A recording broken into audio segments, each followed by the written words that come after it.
welcome to another episode of the Freelancers Mindset Shortcast. It's so nice to have you here again. The guest we have with us today is somebody very special. He's someone I met at the very start of my career. Say hello to Rakesh. He is a full stack marketer. He is the founder of a brand called Street Society and also the co-founder of the clothing brand Akira the Couture. He is also a freelance website e-commerce UX designer. And apart from that, he wears a lot of hats. Hey Rakesh, welcome to the call. Thank you so much for the wonderful intro that you have given. Okay, so in that same flow, your journey started along with me in the corporate world, and after that, you went into another business and later started a company of your own, and now you're co founding a company along with your friends. So, how has that journey been like, and how did your mindset change in all of the different stages? I actually started as a freelancer. Like it's the other way around here. Initially in 2019, I started a page called Rakesh Digital, like where I was sharing my contents through Instagram, which is like during that time, 1920, there is no like reels and there is no easy reach, right? So when I started my journey, I started posting content on Instagram, and the only thing I had was like carousels. So like when I started learning digital marketing, I started to post my learning journey on my Instagram, and I initially grew the page from 0 to 1,000 followers. At that time, 1,000 followers is like a huge thing. Like you can crack like 5 to 10 clients with the 1,000 followers in Instagram, because that's the stage where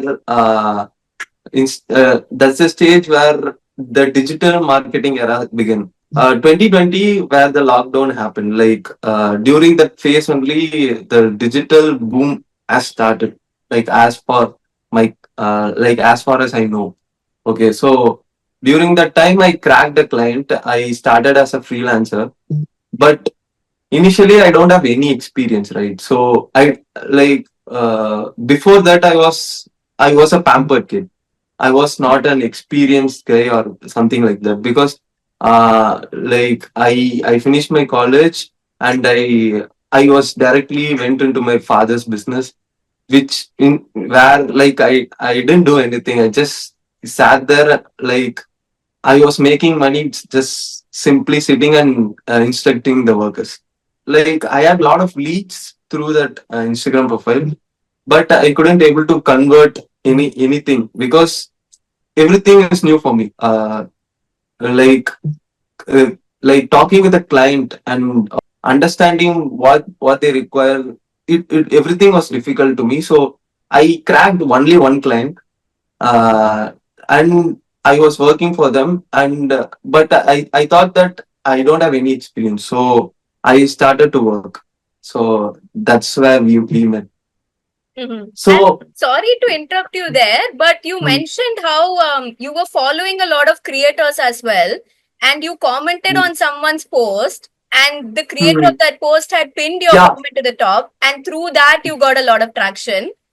yeah, that's how I initially, because at that time the algorithm was totally different, like what it is now.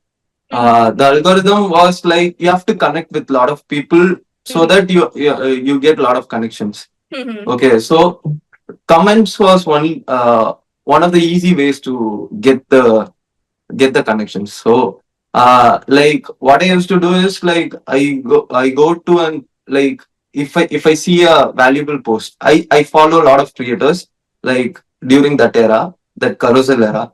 Mm-hmm. I used to comment, literally I used to go and look at their posts and read through what they are trying to say, and I'll give my valuable feedback with, if I have any criticism, that also I'll post that. So if they feel like it would be helpful for their followers, they will pin me. So I used to get a lot of pins, because my authenticity came out through that comments. So like I used to do like around 50 to 100 DMs per day. Like I go and reach out people and talk to them. Mm-hmm. Like that's how the communication platform works during then. It's Mm-hmm. not like compared to now, like you can share that same reel like by recording a video in front of you and post that, like that can blow up. So you have to genuinely connect with people to get Yeah. the followers and get the recognition you want. So with that I got that client. I differentiate mindset from intent. Okay. Mm-hmm. When I started my digital marketing journey, like when I started learning digital marketing at 2019 till now, like this is 2024, right? My intent was same. I had no changes in my intent. My intent was to learn, try something new, and like implement it, like execute it, and make mistakes. That was my intent. Mm-hmm. But my mindset was different from each phase of my like my journey.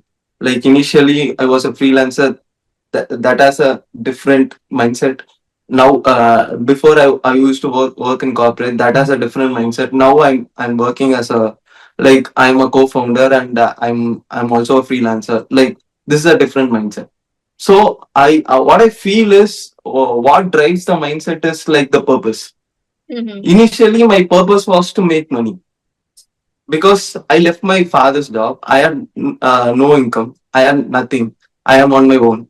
I just have to make money. So initial phase of my corporate journey was just to make money. Mm-hmm. And but I didn't come out of my intent. From clients, now it's to people. Mm-hmm. So I have to serve. There are two kinds of people for me. One is my teammates, like Mm-hmm. my team. Like as I am a co-founder, I have a team. Okay, Mm-hmm. I am the decision maker. Right. So decision makers mindset is different from uh, serving a client's mindset. So that's the mindset shift I had. But my intent to throughout my journey was the same. Mm-hmm. So like when the purpose changes, the mindset change. While I was serving for clients or my manager, like I I added limitations to serve my intent. Mm-hmm. Like I cannot 100% give my intent to the clients because they have various purpose. If my intent is to grow, like my intent is to learn new things and implement. Mm-hmm. For some if for some clients, like what they only ask for social media posts, 12 posts per month. I cannot show the intent, like because I cannot show the intent, my intent to them, because their need is limited. That's how I got limited there. I understand what you're saying. I remember when we were in a corporate job, our Hmm. manager used to tell us if your client is asking for a masal vada, don't give him a Hmm. cream donut. So Exactly. your intent was Exactly. like a Krispy Kreme donut, but the client No, just wants my a masal intent vada. was not to give a Krispy Kreme donut. Hmm. My intent was to try new things with them, because there are a lot of opportunities. There are a lot of I can see there are a lot of things that we can try for them, Hmm. so that they can grow. Hmm. Okay. My intent was pure, but my mindset was cramped, so that my mindset was cramped because of their requirement for Hmm. a campaign. Hmm. Okay. Like I cannot take all the 50 lakhs to try new things. Hmm. My intent is to try new things, but Hmm. I have a responsibility at the back, right? Hmm. So I have to pay a lot of them. I have to answer a lot of them. I have to take crisp decisions. And what would you say it was like becoming the co-founder of a company? Because like many people leave a corporate job and then start a business of their own, but you joined Mhm. your friend in it and now both of you are co-founding the company. So what was your entry like in there? Was it seamless or what was the thought process like? No, so for Akira, like I was a mentor throughout the journey from the Mm-hmm. start. I Mm-hmm. was I was not fully involved, but I was a mentor. Like I would say I was an inexperienced mentor, because Okay. uh, because because what you see is not the entire world. Like when you are inexperienced, what you see it's the world. push the founder of Akira, like using my experience. So that eventually helped because that pushed her limits to grow to a certain stage. Okay, but I felt that she couldn't handle the entire thing. So there was a time that I have to take a decision. So I have to come here and see what's happening and get experience and to take a decisions. Even though it's marketing or something else, like even though it's marketing or co-founding, I have to be in that place and I have to take decisions. I cannot see what's happening around me and think that's the world and give advice to them, right? So, and at the other side, I thought there is a lot of opportunities she's missing out on. So she had no website during then, like when she started. She had no proper social media presence. She had everything she had was like not up to the standards of what I thought it would be. After that agency, I went to Beardo. I saw a lot of big things happening. Like my brain was filled with why can't these things happen at Akira? Okay, 1 year that I worked in Beardo was complete learning because it is also a startup. It's a funded startup. It's not like a huge corporate, or either it's not like a very small company. It's in the right spot and you can learn a lot of things. So I joined there as a content strategist, but I worked everywhere in there. Yeah, for example, like I can see Beardo is generating crores of revenue in e-commerce, like in Amazon, Flipkart, and everything. But like here, the website itself is not giving like 0.1% of the revenue. So I can see a lot of gaps here, like a lot of opportunities here. As soon as I went to Akira, I started implementing all the things that I learned in Beardo. Okay, like the Facebook ads, photo shoots, and say like content creation, social media. I improved everything. I like that literally gave me results. I was really happy. But like I joined Akira as a marketer, not the co-founder. Like I joined Akira, I was doing brilliantly as a marketer. Like I could see, I saw like 300% growth initially when I came in. Like instant within 3 months, everything was going smooth. But in the back end, it was like it's a mess. We didn't have team. Right. Marketing is like digital marketing is like using the tool properly. I feel it's completely we are using the tools properly. But at the back end, you have to manage the people properly. So like Akira didn't have the number of people they would need. They didn't have now the system they would need. Everything was very cramped, and like we had a lot of backlashes. Like customers are shouting at us, and like people are leaving the company, and like marketing, whatever the marketing we did was a big positive for the company. It also became the negative because the backend is not something. One fine day, she said that like we can stop the marketing and we can make it small itself, so that we could sleep peacefully, right? Right.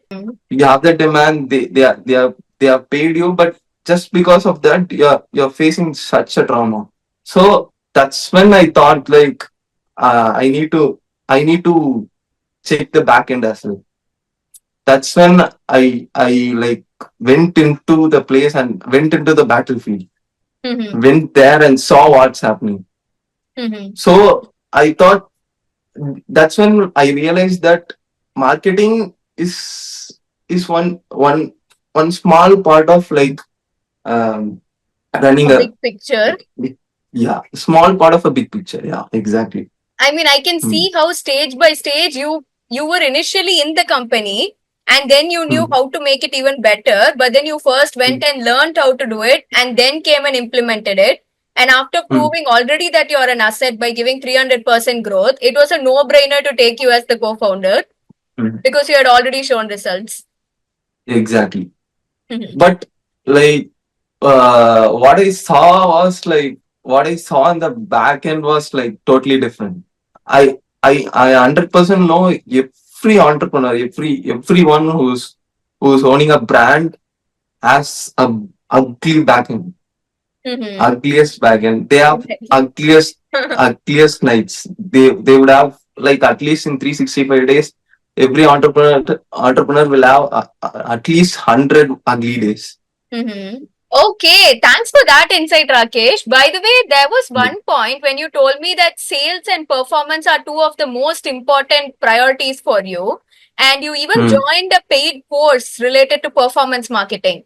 So, what Mm-hmm. did you learn there, and why do you prioritize performance so much above everything else? like like it's obvious, like to run a company, like sales is the only thing like will allow you freedom. You are an online business and you want to get into a retail store, you need money for it. Mhm. Like money comes from sales, right? So like whatever you're cramped if you don't have money. Like you would have a lot of ideas, you would, even if you have a lot of action plans in place and you have people in place and human resources in place, but without money you can't do anything, right? So like if you are trying to grow a brand or grow something, like sales is the ultimate priority. And like you asked about that digital marketing course, right? Like performance marketing course. Yeah. like like while I was working at Beardo, like I had a vague idea of what's performance marketing is. Like to get the in-depth idea of like whatever, like in Beardo, obviously you have experts there. You can ask questions and like get your doubts clear. But like when you are on your own, like you don't have anything, right? So obviously you need to learn skills Mhm. to like you're on a, even though it's a smaller brand, you're on a like higher position. Yeah, you have a lot of responsibilities, right? Like I have to meet that responsibility. I have to ensure that whatever I'm trying to do is correct to my knowledge. For that I have to increase my knowledge. So to increase my knowledge, I joined that course, but I didn't finish it completely. But I had an idea of like how marketing works. Mhm. Like that course like gave me like that's a detailed course. Like if you take PPC, it'll go in depth. Mhm.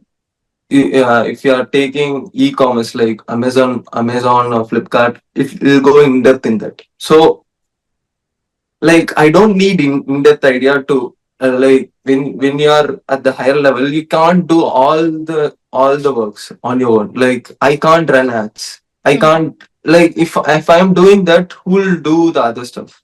Mhm. Like I'm a decision maker, I can't be working at, like this is the mindset shift that I Right, was right. talking about.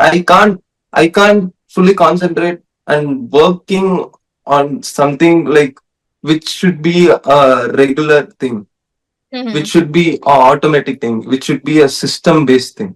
I know what is Facebook ads, I know what is Google ads, how it works, like how to take attribute out of it. Like if something, if I'm getting a sale, like from where the sale, like from which Mhm. marketing channel the sale has happened, like Right.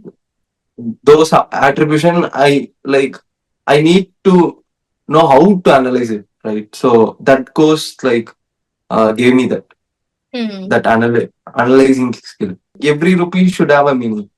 Mhm. Like if marketing doesn't give you sales, at least it gives you leads. Or if it doesn't give you leads, at least it should give the awareness. Performance marketing is like whatever you do, it should have a reason. Like if you Mhm. are doing a podcast, means it should have a reason, right? Like Mhm. you are going to be a thought leader of like freelance mindset, right? So you're writing a book. So for that book, this is like top of the funnel, right? Mm-hmm. So so whatever we are doing, it should have meaning behind it. For sure. And I Mm. remember a Exactly. few years back, we were discussing a book together, and there was a line in this Mhm. book that I remember in the middle of office, you just came and showed me the page, and it's still stuck in my memory. A book is always called a bestseller, not a best written or the best bought or whatever. It's called a bestseller because it's all about sales. How many copies did it Exactly. sell?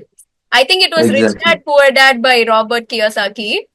But I remember, Yeah, I vividly remember. I don't have memory like that, but yeah, that's absolutely true. Tell me more about all the rejections that you faced because I remember you once told me you went hunting for a manufacturer for your clothing business and you traveled a lot, you were ghosted by a lot of people, you faced a lot of rejections. So, what was that journey like? What did you learn from it? And how did your mindset change?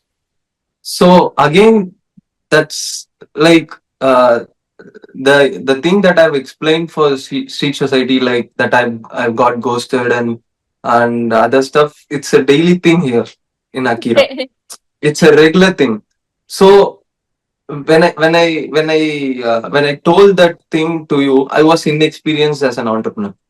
Mm-hmm. So entrepreneurship is that, Mm-hmm. like, you take decisions, you go into something, and you go deeper. But at the end, there'll be nothing. You have to come back and get. You have to find another way.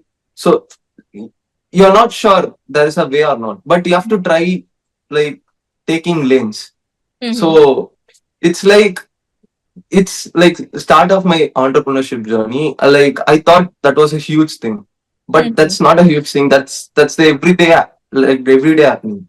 Mm-hmm. Like, you'll try something and that might work, that might not work, but that will give you an experience.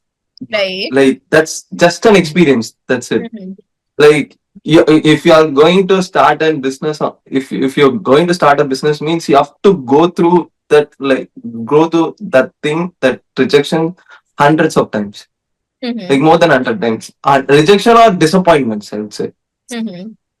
So, like, you try something, that you'll plan something, you'll visions, you have some vision, but, like, if once you're reaching there, like, you'd feel like it's a waste of time. But Mm-hmm. that the path we took now, Mm-hmm. like, not everyone knows that. That's an Mm-hmm. experience. That's an experience, I'd say. Yeah. Like, I'm wiser. Like, Mm-hmm. if I say now, like, I know, like, I have taken thousands of paths, only two Mm-hmm. or three worked. I know 997 ways that don't work. If Mm-hmm. so, Yeah. that's the point here. Like, I'm wiser right now. I totally agree because one thing about me is if somebody teaches Hmm. me something, it's just words. I can't, it doesn't impact me at all. But when I go and Exactly. I get hurt and I make the mistake, then what I learn Exactly. from there sticks with me forever because this is not something someone told me, it's something I learned on my own. So I think what you said is very Exactly. important. Exactly. Now I feel that I am not a, like, I'm not a multi-million dollar business owner, but I can be a better mentor right now Mm-hmm. for Akira, startups like Akira, because I have been there. I have Right. experienced it. Mm-hmm. I have found 997 ways that doesn't work. So Mm-hmm. I could be a better mentor for those who starts a business. Mm-hmm. For sure. So And mm, speaking of mistakes, what would you say is the costliest mistake you have done? I mean, we are talking about all these success stories, but I think people are mm, mainly here to know what mistakes we made and then learn from that and fast forward their lives. So, what is mm. the costliest mistake you have made as a marketer for your brand? The fear of not, like, you're not taking any action because that you think you will do mistake is the biggest mistake, I feel. Mm-hmm. Like, initially I was like that only. Like, whatever I do, it should be perfect. But Right. when you come this side, like, to the entrepreneurship thing, like, whatever you do, it can't be perfect. Nothing is perfect. You Mm-hmm. just have to do things and learn. So doing the not taking action towards, like, thinking that would be a big mistake is the biggest mistake. I mean, I get That's your the point. Like, how will you know it's a mistake unless you make it? What if it's not a mistake? What if it's exactly, your success story? exactly, Yeah. exactly, So you exactly. find out So that it's a mistake only if you do it. So you have to find out exactly, the hard way. yeah. Yes. So in marketing or in any other thing, what you do, doing nothing is the biggest mistake. Like initial days, like before, after college, what I did after college, I went to my father's business and did nothing. That was my mistake. That was my biggest mistake, my Right. costliest mistake, because 2 years I wasted for Hmm. nothing. I didn't learn anything. I didn't do mistakes. So Hmm. that was my biggest mistake. That was my Right. costliest mistake because I lost almost 700 days of my life Hmm. without doing anything, without committing mistakes. Right.